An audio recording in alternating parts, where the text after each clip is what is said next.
Okay, so a couple of days ago I put a YouTube short on where I played this shot.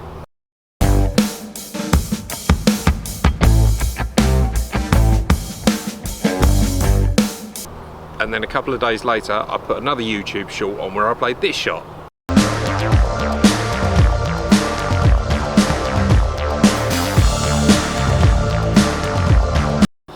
And now I'm going to show you how I did it and talk you through how I play these high lob shots.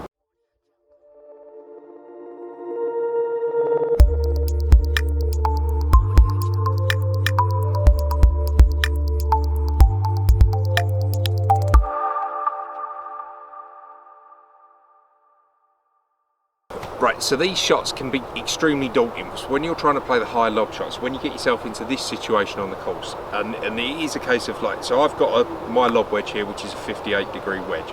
Now I will only use this when I'm on the course and I'm faced with this shot. So I've got a specific distance that I'm trying to hit over some trouble. Otherwise I try to keep the ball a bit lower and run it in. But it's only when I've got this, I've got no green to work with and I've got to hit it over a bunker to get to the hole, I'm going to play the lob shot.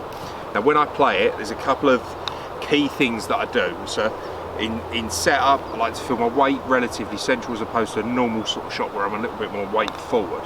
Weight relatively central. Stance ever so slightly open to the ball to target line, but I like to open the club face quite a bit. So, you know, you're turning my 58-degree wedge into a more lofted wedge there. So increase the loft, that's going to increase the bounce.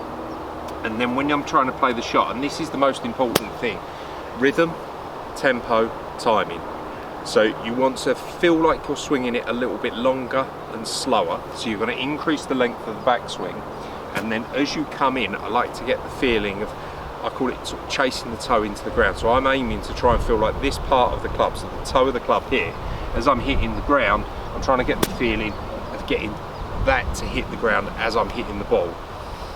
The next thing that's really quite important when you're trying to play this shot, and what you're going to see a lot of people do wrong when they play a chip, pitch or flop shot, is get the feeling and then shove their hands forward, and then there's a separation between where the club's at and where the body's at. What I like to feel is that as I come in and I'm just playing this shot, I kind of get my hands to a point where it's level with my pocket, and then my right hand accelerates a lot to get it into this position here. So my left hand doesn't get a long way past my pocket, but my right hand's got to accelerate over the top and get it to hinge up quite a lot there. So as you come in, that can sort of feel like you're almost pushing down with your left hand as you're lifting up with your right.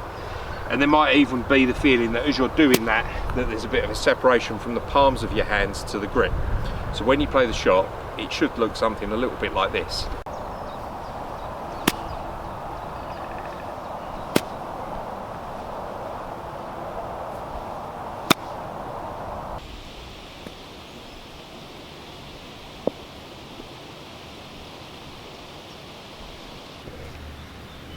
If you're serious about improving your game and you want to be able to sink it from the sand, make sure that you watch that video there.